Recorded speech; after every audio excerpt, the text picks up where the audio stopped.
This is Michael Tucker, and you're watching the new Legends on Deck podcast with host Brian Koss and David Conde.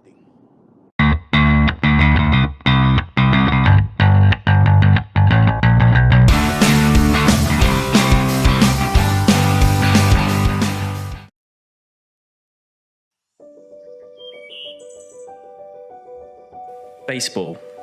60 feet 6 inches, the distance from rubber to home plate. 90 miles an hour, the average speed of a major league fastball. 3 strikes, the number of chances every player gets to make contact with a baseball in one at-bat. 9 innings, 9 glorious innings to watch America's pastime become Britain's new obsession. There is no sound quite like it. The fizz of the seams rip through a hazy British summer's day, or the crack of a bat as it makes that ever so satisfying contact with a hanging curve, a relieving snap as a ball hits glove. Baseball is a sport of insatiably fine margins. However, baseball also provides moments of exhilaration, the unbearable tension of bases loaded, or the euphoric elation of a grand slam home run. There is no comparison. This sport is also a great leveler. It is, perhaps, the only game that allows every man or woman an equal chance. No matter how bad the outcome looks or how many runs the opposition have scored, baseball provides hope.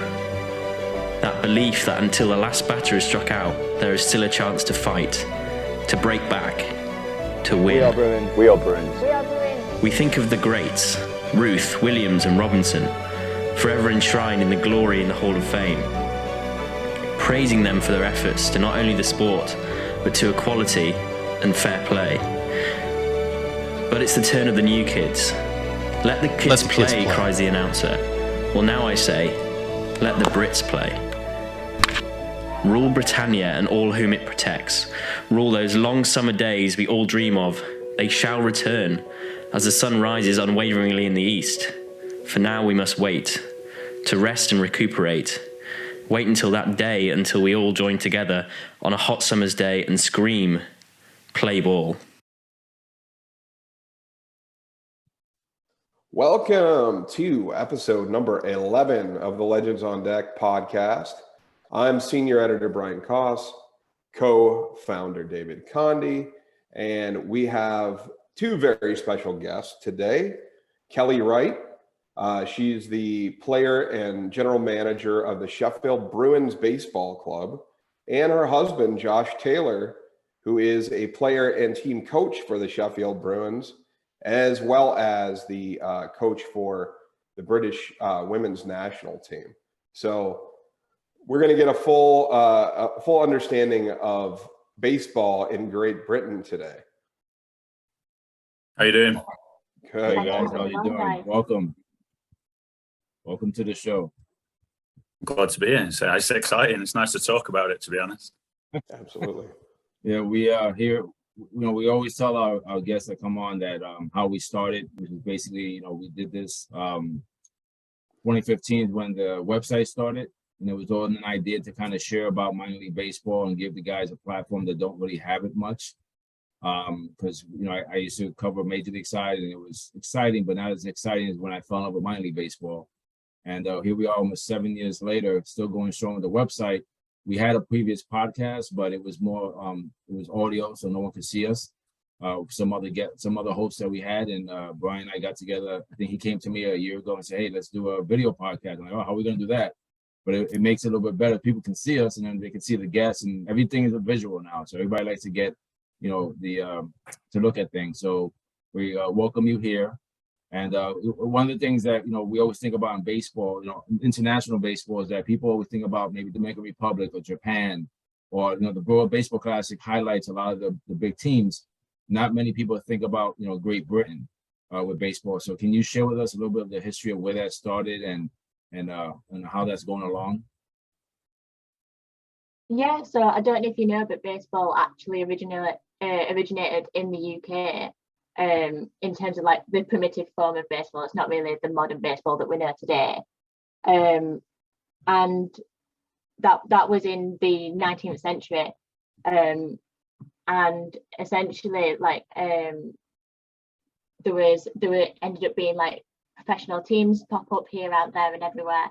There was one of the first professional teams was actually quite close to us in Derby, and it became really popular. Unfortunately, though, because of World War II, a lot of people obviously couldn't play anymore, and that saw like a dramatic decline in the number of people that were playing, and there hasn't been a pro league in the UK since then. However, as you mentioned, there's the MLB in London, which came in 2019 and is due to come again in a couple of years, like next year and the year after. We're hoping that that's going to sort of slowly increase the number of people that's playing baseball in the UK and try and get back to the popularity that it was beforehand. That actually makes a really interesting book. I wasn't really aware of that early history of baseball in Great Britain prior to even taking off in the U.S. So that's a little bit of a lost history out there. There you go. You got a book idea from me. Can you guys give us an idea as to where you started in baseball? Like where did you come along and decide, hey, I'm going to be a baseball player? Or did it start when you were younger, as you got older? I think it probably starts with me, doesn't it, really, Kel, with this. So I've got family that live in Toronto. So I was over there, I was probably 3 years old, something like that. And I was probably misbehaving, probably being annoying as a kid. That's just the way it was. And my auntie over there, she was like, just take him to a baseball game. You know, it's something you can do with your dad, and you'll both enjoy it, and go and see what you think to it. And so we went, you know what, we'll go. And I was absolutely captivated. I didn't know what was happening, but I thought it was amazing, you know. And the years went by and stuff like that, and I got to go as often as I could. And you know, I remember guys like Carlos Delgado, Roy Halladay, people like that. They were sort of ones I grew up watching. Watching it on Channel 5 and things like that when we could in the UK late at night. And it kind of developed from there. And I was desperately trying to find a team to play for. I ended up finding a team in Sheffield, and started playing for them. And you know, the popularity wasn't really there. There was times when it was a pretty low level team. The times when we'd have maybe 5 people at training because, you know, for people had commitments elsewhere and things like that. So it was really low level. And that's basically one day, I think must have been we were 18 or something like that, Kel. And I said, you know what, you women can play, you know, and Kel's always been athletic. And I said to her, why don't you just come and give it a go? And if you think it's terrible, you don't have to ever do it again. And you came along, and then over a decade. Yeah, so I remember going to that first training session. Later, which I was just like, oh, come along, just join in and see if you enjoy it. I've always played soccer, as you know it, growing up. So I've always been like quite athletic, but I've never done any like throwing sports. So I was like, oh, I don't really know if it's going to be for me. But I'll just come along and sort of see how it is. And Hizzy said that there wasn't many people at training sometimes. So I was like, oh, I'll just make up the numbers and I'll just come to training and not do anything like too competitive. But obviously then I got involved and I really enjoyed it. And so the rest is history, really. I just sort of stuck with it. And then now we play on the same team, but in the highest league in the UK. So. Wow. One of the things that I find interesting is that the team is a co-ed team, right? So in the US, typically, even baseball more so even than other sports, they split between boys going to play hardball, baseball, and then girls moving to softball at a pretty young age. Can you explain a little bit of like the nature of the co-ed league and how that came about? And then, why softball maybe never took off for women in Britain, and it's been more of a baseball for everybody. Do you want to answer this one, Kel? Or? I can do, yeah. So I think the interesting thing is that actually baseball's co-ed pretty much everywhere. And obviously I don't know how things work over there in the States, but you do have women's baseball teams, and I don't know, there is mention of like the odd woman playing in like college on a baseball team. So my One's just understanding gone pro in Australia, hasn't she? Yeah, exactly. Oh, wow. So I don't think it's the fact that men and women sort of have to play separately. Right. I think it's just sort of more about, here especially, it's more about tiering to your ability rather than your gender. So like here, for example, there's a lot more baseball teams sort of locally to us than there are softball teams. And it depends where you are in the country, because there are hotspots for softball. So, for example, Leeds has got a really good softball league, and then London itself has got a really good softball league. But depending on where you are, you might not be able to access that. But there are baseball teams sort of dotted around everywhere. So there's a baseball team that's local to everyone. And baseball here is really accessible to everybody as well. So you can have no experience playing, and you can still turn up, and there will be a team for you to play on. Oh, neat. Yeah, that's Right. it's different than what we're used to. It's interesting, and yeah, I think what you said was other places in the world it works more like it does in Britain, and here maybe it's because it could be maybe because there's so many boys that grow up playing baseball, and then there's there could be numbers, but that's an interesting piece to think about. I think the difference is, as well, as a general rule, is for you guys it is like literally a national pastime. So I think the general standard at even the sort of low end, so like the highest divisions in the UK, so in the NBL, if you compare that, it's probably like low level Division 3 college softball, that sort of thing. The fastest arms are throwing 85, something like that. Most guys sit low 80s, and a few sit in the upper 70s, and you get one or two jump ballers who are throwing high 60s and just throwing knuckleballs at you. It's that sort of thing. So I think the difference is the standard is so much higher for you that I think the physicality of the girls sometimes can get lost very quickly when you've got people who are throwing regularly into the upper 80s, 90-mile-an-hour region.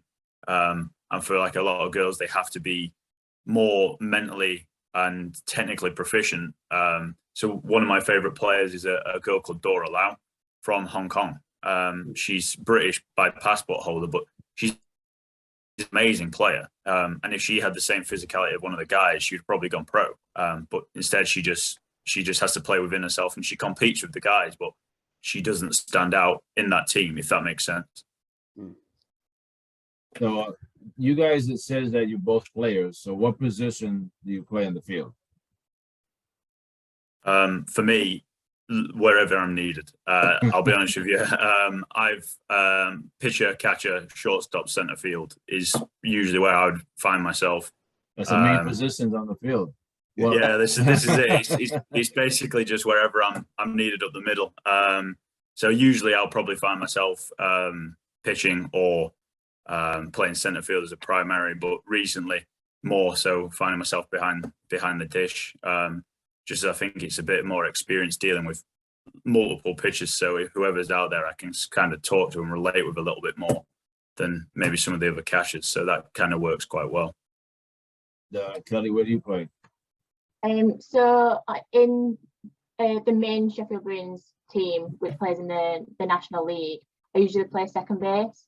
But I play across like a couple of different teams. So we've got a women's only team as well, because we're trying to basically recruit more women and increase retention of girls as well in the sport.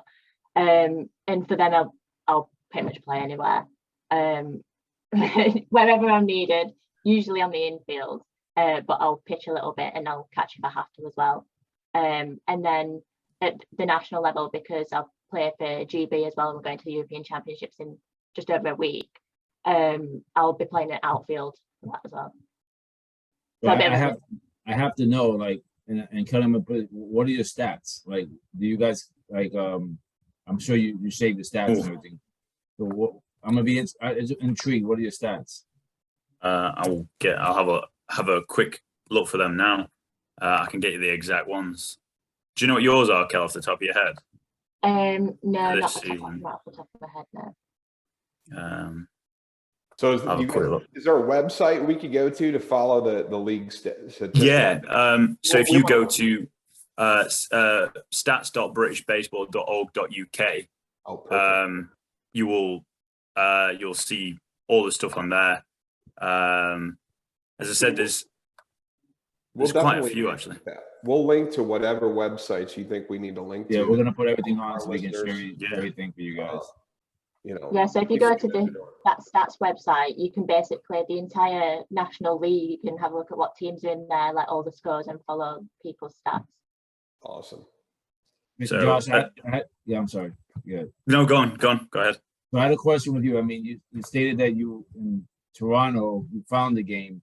Did you play as you grew up? Did you, what levels did you play on, and what brought you to the UK? So, as I said, for me, it was I wanted to play while I was there, but was sadly growing up in the UK. So the first time I played since I was a kid, just throwing, catching, going through the whole thing. But the first formal game I ever played, I was 14, and it was me a place called Menworth Hill in the United Kingdom versus the US Air Force team. That was the first team I ever played against. Needless to say, at 14 years old, it was an eye-opening experience seeing a guy probably throw 85 past me. And baseball seemed really hard. But it was one of those things that was my first experience. And then I basically grew up with that. And the game's taken me quite all over. So with work as well, I've traveled a lot, but I've lived in France and New Zealand as well. So I played in teams in both places. So for the Hamilton Raiders in New Zealand, that was the main one while I was over there. And then we played a lot of European competitions as well. So that was with the Bruins. We're playing in places like Benamejí in Spain against teams like Seville, Madrid, places like that. So it's been quite interesting. I never actually played for Great Britain because the trouble was when I was young, the financial implications of traveling to London twice a week were too much for my family. I couldn't afford it. So sadly that never came to be. But as I said, I play all the time with guys who played on those teams as well. So they're all in our team even now. So that's probably where it's at. Cool. And Kelly, you said you're very athletic. So growing up, was baseball a mindset? Was that something you even thought about, or was it more so now that you took the idea to run with it? No, I'm going to be honest that growing up, I didn't even know baseball existed in the UK. And it's interesting. Like even now, I'll speak to people and I say that I play baseball, and they're like, "Oh, I didn't even know baseball existed in the UK." And it was only when I met Josh and he told me about baseball and that he was thinking about going to the local club and asked me to go along with him, that I was like, "Oh, okay, maybe this could be for me." And obviously I went and I really enjoyed it. So the rest is history on that. Well, it's interesting you say the club. So we have a question kind of trying to figure that part of it out. Like, do you call it a baseball club? Kind of explain what that means and how it's the club system works. And are the clubs affiliated with any professional organizations, anything above them? How does the league actually sustain itself? And as well as, are you guys paid? Are the players paid? Is this more of a volunteer type of thing? Oh, it's an interesting question actually, because it's so grey. That's the thing with this. So for me, I would say the first thing is that the reason we would call it a club is because I think in the UK most football teams or soccer teams are often football clubs. That's just the way, rather than a football team. So I think that the term actually just kind of gets umbrella sort of use in the UK. But the reason it really works for us is because now there's 4 teams within the Sheffield Bruins kind of like umbrella. So you've got the second team in the Cubs, the women's team, and then a youth team. But so that's why I'd probably say that's the most interesting thing. But in terms of affiliation, we've never had anything with any professional teams, although I know there is a couple of clubs that are trying to set up links with minor league sides or independent league sides in the States, just to, it's something a bit interesting for them. I don't know whatever came of it or what they get out of that deal, what parties are looking for out of that. But I do know they exist. I couldn't tell you who they were. But then it's the thing with it, like the professional bodies. Like are you guys familiar with Tread Athletics? What's the name of it? Tread Athletics. Tread? No. Yeah. So Tread Athletics, it's a pitching school in North Carolina. Okay. So like I've been over there, trained over there. I do work with them now, and I mean they're fantastic. Like I was over there, and you're training alongside Major League Baseball players, guys like Aaron Sanchez, things like that. We're all in there at the same time, so that's probably the closest to the professional sort of level I've been. But this is where the UK gets really interesting. So if you come to play for the Sheffield Bruins, we have no paid players. If you don't pay your fees like any other club, you won't play, because the club, it can't run on any more than goodwill. We have to finance it. But for some of the better teams, so like the London Mets, etc., who are the ones that are known for winning the league year on year, they always bring in what we call rentals. So, they've paid a guy to come over from the States who's being housed there, being fed, being paid, and typically will throw, harder than most of the league, and, we'll make it hard. So for us, we pitch by committee, generally speaking, and you'll go as well as you can and then pass the ball on. Whereas with these guys, these are sort of the guys that you can go, they're going to give you 6 or 7 strong every time they go out, just because the level is politely beneath them. So there is professionals technically in the league, but I would not call it professional league. I hope that makes sense. Yeah, no, it does. It does. You guys are basically supporting the teams, the clubs, and helping the clubs grow. Yeah, exactly. And everything that we do for our club is all on a voluntary basis. And we do it because we're passionate about baseball. The same way that maybe here we would see that a lot at the amateur level with high school or age, or that we'd see, travel teams that have club teams that they support. So no, that does give us a good understanding of it. What do you think that with the Red Sox and Yankees playing there a couple of years ago, with you said there's a couple more London games coming up in the next few years, and this Home Run Derby X that happened in London as well. Do you think there's that investment that Major League Baseball is making in Britain? Could you foresee maybe having a more paid professional league at some point? I think it's something that I definitely think is possible with the right infrastructure in place. I mean, the MLB London in 2019, there was 120,000 tickets, and they all sold out within the first hour. Wow. Which is mad. So there are people there that are interested in going to see it. And so I think if you can increase the popularity of it, and then even if you start off with just like a couple of professional teams and you get people going and seeing them regularly, then you can slowly add in additional teams and form like a proper league as such. And sure. I think having the MLB in next year, so 2023 and 2024, will only benefit us as well. Because I know there was a lot of people that wanted to go in 2019 that just couldn't get tickets. So if there's no games available to go and see, there's going to be a lot more people that are going to be buying tickets and going. Right. Yeah, they might have to turn that into a whole weekend series at some point. Yeah. With that kind of interest, if you've got sellouts, and and I watched that game. I mean, it was like it was at a soccer stadium, right? So that they transformed. Sorry, I call it soccer. Football. I know what you mean. Yeah. My son plays soccer too, but we call it soccer. We don't want to confuse in the States, so that we have to say soccer because we have the other football. Yeah, right. We'll confuse everybody. Yep. That's amazing. Yeah, I could definitely see the how the growth of that could really take off. It is special, and I think it is going to continue to improve. I think the MLB is investing, and you're seeing the money like slowly trickle through as well. And the better teams are doing, and the more we can continue it, the more money that comes in.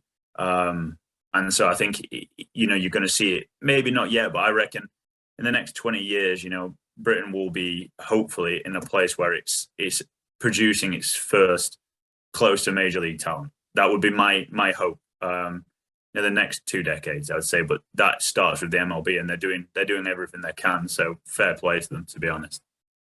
What have you seen with the fan base? Like, first of all, where do you guys play? And I know you mentioned the London Mets, so I'm assuming they're in the league you play in. What kind of stadiums do you play in? What's the fan base? What's the excitement with people there, coming to watch you guys play? Like, have you seen a lot of that? It's a really mixed bag, to be honest, because obviously it's what I would call obviously amateur or grassroots level fundamentally. But the big thing with it is that people are starting to watch more and more. So ours is our field is positioned next to a pub, good old fashioned British pub, right? And the thing is, on a hot day, so I mean, we've had it recent weather. We've had a heat wave in the UK. It's been mad. We don't deal with the temperatures we've been having very well. But we were out there, and people are all out on the terraces, and so you've probably got sometimes, Kel, a couple of hundred people sat around in the car park in the pub watching the game, because they get quite involved. But I said that in terms of like actual ticket attendance, there isn't any, because fundamentally they're all in open parks, so people can just turn up and watch. So for us, our field is nicely surrounded. It's in a bank basically, so people can sit around the edges, like Nice. seating all around the top of the field and stuff. So it's nice, but the fields are. If I was to take them to a high school, or even worse, a college in the States, the pitchers would, and the players would be probably pretty upset. Like, we have to, in some cases, build our own fencing. So every weekend we go out and we have to mark out our own fencing and put it up, because we don't have. It's not so bad in the NBL, but for the more developing teams, they don't have the support of the council necessarily to justify putting up £25,000 worth of fencing for a sport that might not last the year, in their opinion, because they only know football or soccer. That's all they ever know. So. Yeah, and it's quite difficult as well, because, like as Josh said, without the council backing the sport, it's really difficult to then get more people involved, because you're requiring people to commit an entire day to play the game. So for our typical Sunday will be, if we're at home, we'll rock up at 9:30 in the morning, spend the first couple of hours putting the field together, then spending an hour just like warming up and whatnot, and then we play. Because people have to travel fairly large distances, we'll play 2 games back to back. So by the time you've finished and then you've put the field away as well, you're talking 6-7 o'clock at the earliest, which is obviously a big commitment to then try and get new people involved. I mean, our worst game this year, to give you an idea, we travelled to Slough, so it's between Gatwick and Heathrow, in terms of location in London, to play there. It was a round robin format. And we left the house at 5:30 in the morning. I got back into the house at 1:30 in the morning. And so yeah, it was pretty intense. So the commitment is massive. It has to be. How many games a week are you playing? 2. Yeah. And normally it'll be in your hometown, and then you'll travel for the other one. Yeah. So the fees that someone pay into the club to play kind of covers the traveling and everything? No, so the fees are based around, so we work out how much it's going to cost us to run our home games, and then we'll get people to cover their fees for that. And then anything in terms of like travel expenses and stuff, that's just you pay that yourself on each time you travel. Everybody just shows up. There's not one bus that takes everybody. You all just show up to the field. We wish we No. had a team bus. Some teams do. Some teams do. This is actually the big thing in I was when I was in North Carolina in February. I was saying to people, because they were all complaining about the price of gas, right? They were going mad, right? And I was like, I would shower in the stuff in the States because it's so cheap, right? It's to give you an idea, what we're at £2 a litre. So that's roughly just over $10 a gallon right now. Yeah, that's a little steeper. That's a little steeper. Yeah. And that's cheap because that's in the north of England. If you go down south, it's probably closer to like $13 a gallon right now. Wow. Yeah. I'll be riding a bike. Yeah, literally. That's what most of the Londoners do. I'll be riding a bike. Yeah. I mean, that's a true commitment. I mean, the thing that I like about your story here is that, I mean, it's like, I don't think most kids in the U.S., most young people, minor leaguers even, would understand. I mean, this is a commitment that you guys are making to playing the game of baseball. I mean, you're your own grounds crew as well, it sounds like. Yeah. So we're talking fencing, raising funds for the club, travel, every bit and piece of the organization is run by the players. Yeah. Yeah, and we joke because most of our money goes on baseball in one way or another. Yeah. It's actually a very good lesson for everybody here in the States, right? Everybody's used to, what, David, all the ball players here, they show up at the fields and they start playing, right? Yeah, I coach, so yeah, we're the ones that line the field and get everything, and the kids just show up. Yeah. If your starter wanted the authentic British baseball experience, get your starter to tend the mound before he goes out for his start. That's the way to do it. Expect him to tamp it and rake it himself. Yeah, that's the authentic experience. I love it. I wanted to ask you a question regarding some of the talent. So, do you have the talent you have on the team? Is there anyone that you've seen over the years that you've had it, or just someone that stand out to say, wow, this guy has it? And then if he has a talent, or she has a talent, like what can you do, or what do you do to help him get noticed? For me, over the years, I mean, there's two ends of the spectrum here. The first guy I have to highlight is a guy called Andrei Apostoi, right? And he's a Romanian international, played most of his time in Ireland, moved to Sheffield with work, and I've known him for the best part of over a decade. And the guy, I personally think he's torn his UCL and just hasn't had it seen to. But when he was younger, they gunned him at around 94. And he is just a machine. He single-handedly ruined everybody in Ireland. He's pitched against Britain in the seniors, and I think he struck out over 16, 17 batters, through a 9-inning complete game. He was a monster, and he's 44 now, plays third base for us, hits absolute, just dingers constantly. He's just an all-around, just amazing player, and he was offered to play in the States to go to college, and sadly, he was offered a 50% scholarship because, as far as I'm aware, you don't get 100% scholarships for baseball, right? And he just couldn't afford the fees. And my belief is he would have been up there. He's special even now. And then the guys coming through, if you were to try and make it, the best thing to do is to get involved with the Great Britain system as early and as young as you can. It was something I wish I'd been told better and how to work around it. Great Britain now is more. It used to be very London centric. So if you're not in London, you don't matter basically. But that's changed over time, and I think that's the best way. That gives you the access to the coaching from an early age. And then the idea is that hopefully you can go to college and play over there. If financially that's not something you can do, it's at least going to give you the opportunity to be on a platform to potentially go and showcase yourself in at the MLB showcases in Europe that come round.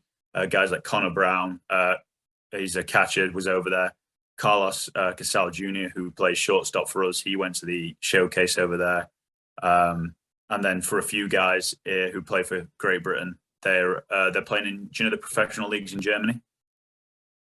So they're playing over there, and that's the best thing. Because what you tend to find is a lot of scouts from the States tend to hit these leagues because the players didn't have the financial sort of backing. And one or two guys have ended up going and playing pro ball in the States just because they got a lucky break over in Germany. Wow, interesting. Well, Well, hopefully, we'll get more attention to what you guys are doing. yeah, Fingers crossed. we definitely would like to get an update at some point from you guys as well, and we'll make sure that we put any links into our website onto the post and any pictures or anything you guys want to share from the field. I'm really interested in these fields and the just the grassroots nature of the whole thing. Yeah, maybe just the bank. I want to see the bank around Right. everything. Right, the guys heckling in the outfield. Yeah, that's it. But yeah, we'll definitely get an update from you guys before too long. This very interesting episode. Josh and Kelly, thank you for coming on today. And It's been awesome. Appreciate it. Baseball in Great Britain, episode number 11, Legends on Deck.